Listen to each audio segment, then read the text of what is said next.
Well, hi, this is Anthony Mele. I'm going to give you a little bit of information.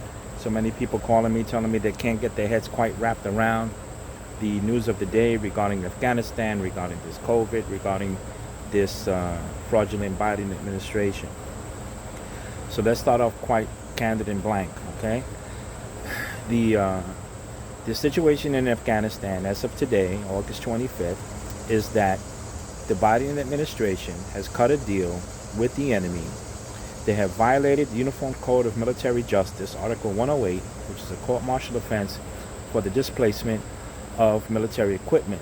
That alone is a court-martial offense. Also, we have to apply a little bit of logic. So those of you who are trying to get your minds wrapped around what's going on, why it doesn't make sense, the reason why it doesn't make sense is because the premise that you're beginning with is the premise that the White House and our government was supposed to be working on our interest, what's best for America, and what's best for the American people.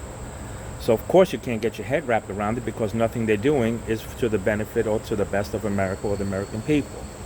So when you make an analysis, I'm going to give you the formula to help you get around this, my good friends who've been asking me and such. So to get your head around it is, first of all, you have to understand a few basic premises. One is the science of the lie.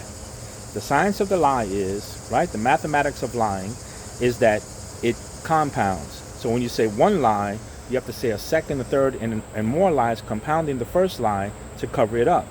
So if they begin with a lie, the lie doesn't end with the truth. The lie only breeds another lie and another lie and another lie. So being that they've been lying to us from the beginning, they're going to continue lying to you now. So all of the news outlets who've been lying to us will continue lying because they're not going to confess or admit that they were lying to you from the beginning. Okay?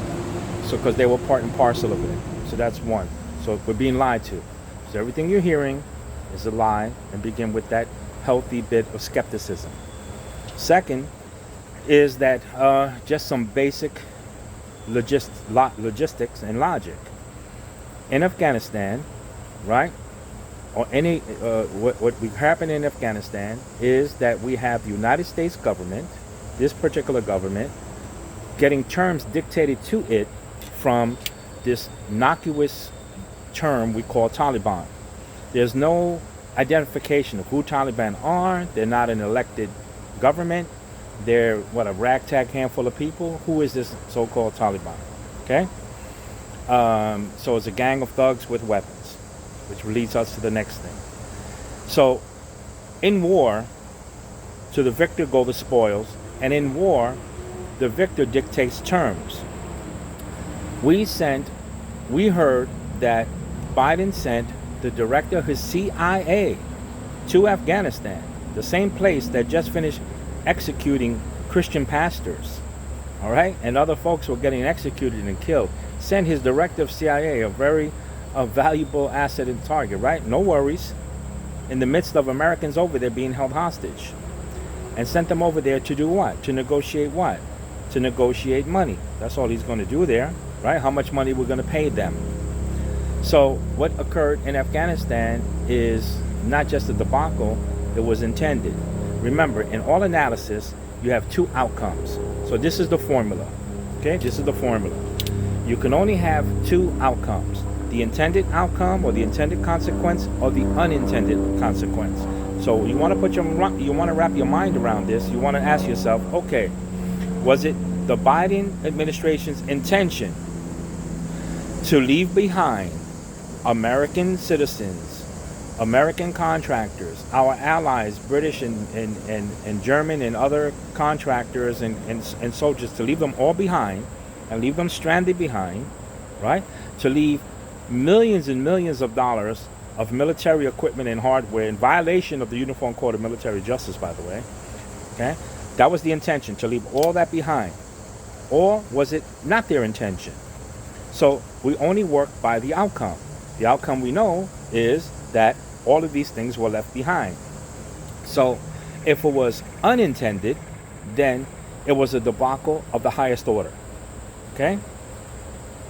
The generals who are behind this thing need to surrender their stars. Okay? They need to be demoted. They need to quit. not only quit, but their stars need to be removed. Okay? Because every supply sergeant knows that you don't leave the supplies behind. Every soldier knows you don't part with your weapon and surrender your weapon when you're leaving the battlefield, right? The only time you surrender your weapon is when you surrender. So, by all definitions, here we are on October 25th, 2021, the Biden administration has now surrendered to a ragtag group they're calling Taliban. And we sent a CIA director over there to dictate, to negotiate the dictates of the terms of surrender. And the terms of surrender was, leave behind your weapons, your guns, your people. You're going to do what I say. Because in war, it's the winner of the war, the victor, who take the spoils of war. It's the victor who set the terms of surrender and withdrawal. Not the loser. Not the loser.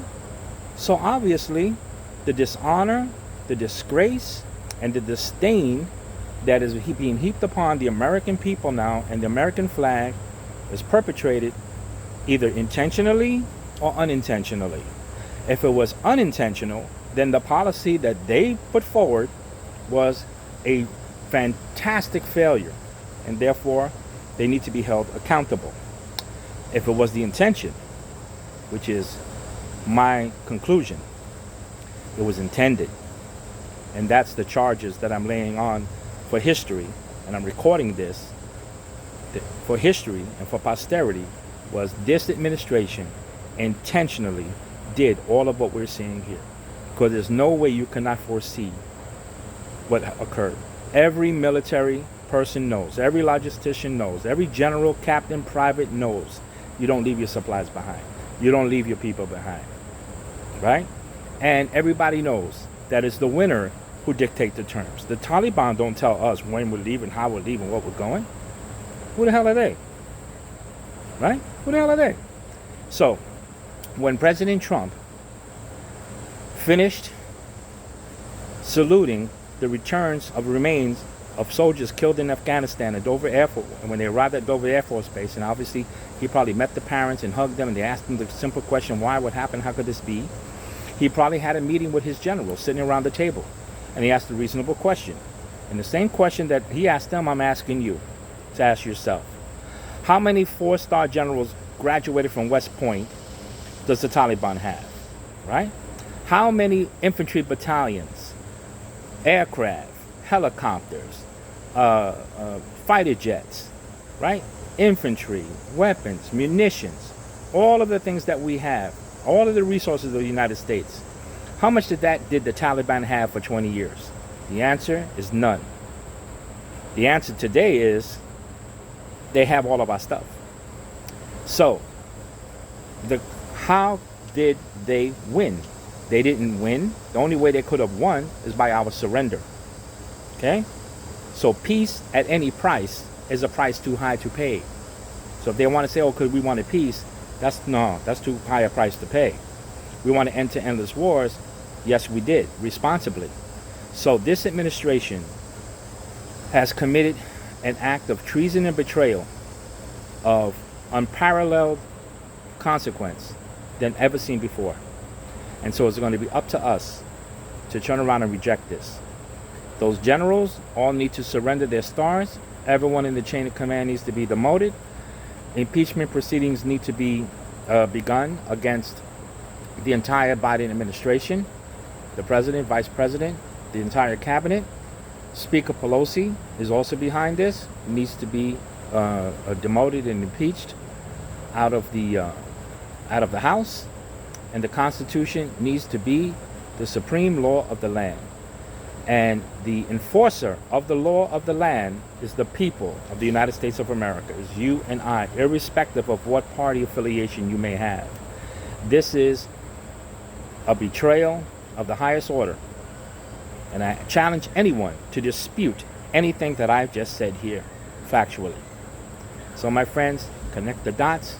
We are in grave times, but the good news is that we're aware of it, and we are not surrendering our arms to anyone. God bless. And if you have any more questions, you know how to get a hold of me. So this was my session of connecting the dots. Thank you.